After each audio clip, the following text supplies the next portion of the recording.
Les podcasts de mythes et légendes en question. Aujourd'hui, la princesse mésopotamienne Albine, de la Cité dure.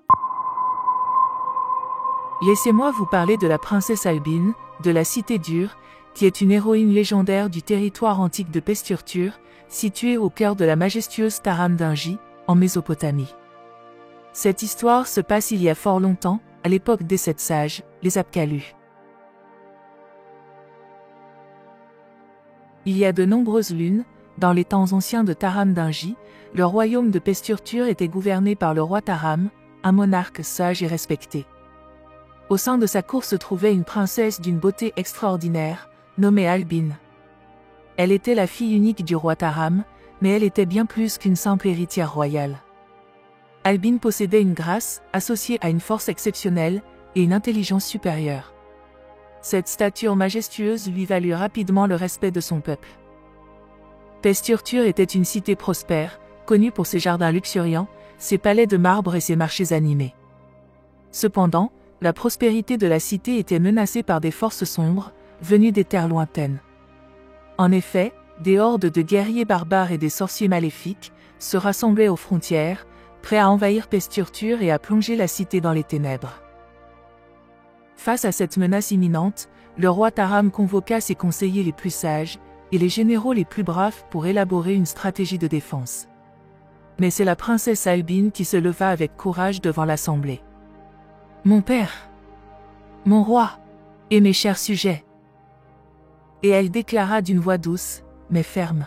« Je suis prête à me dresser contre ces forces obscures. Il en va de la survie de notre royaume. » Albine se prépara pour la bataille avec une détermination inébranlable. Elle entraîna les soldats, dirigea les défenses de la cité et inspira tous ceux qui se trouvaient sous sa bannière. Son charisme était aussi puissant que son habileté au combat. Les hordes barbares envahirent les frontières de Pesturtur, et la bataille qui s'ensuivit fut d'une violence inouïe. Mais Albine se tenait toujours debout, son épée brillante comme une étoile dans la nuit. Elle terrassa le sorcier maléfique d'un seul coup de glaive, et le chef des barbares périt dans les flammes. Les envahisseurs furent finalement repoussés loin des terres de la Cité dure. La victoire fut célébrée à Pesturtur avec une joie sans borne. La princesse Albine avait sauvé la cité, et son nom serait gravé à jamais dans les annales de l'histoire de Taram-Dingi. Elle avait non seulement prouvé sa bravoure au combat, mais avait également montré que le pouvoir d'une femme pouvait être aussi grand que celui de n'importe quel homme.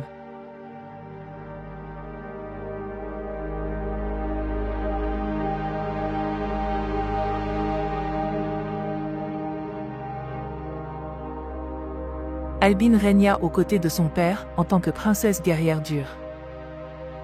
Elle apporta la paix et la prospérité à son peuple pendant de nombreuses années. Son règne fut une époque d'harmonie et de justice, et son nom était synonyme de courage et d'héroïsme. Ainsi se termine l'épopée de la princesse Albine dure, une légende qui perdure à travers les âges, rappelant à tous que le courage et la détermination peuvent triompher même des plus sombres menaces.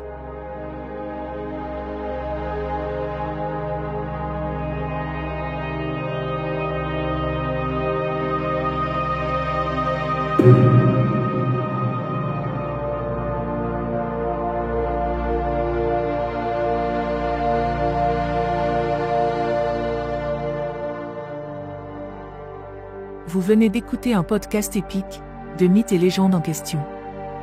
À bientôt pour d'autres contes fantastiques, sur votre média d'histoire.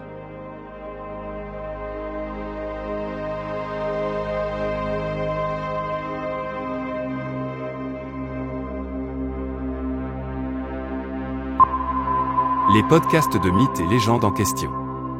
Aujourd'hui, la princesse mésopotamienne Albine, de la Cité dure.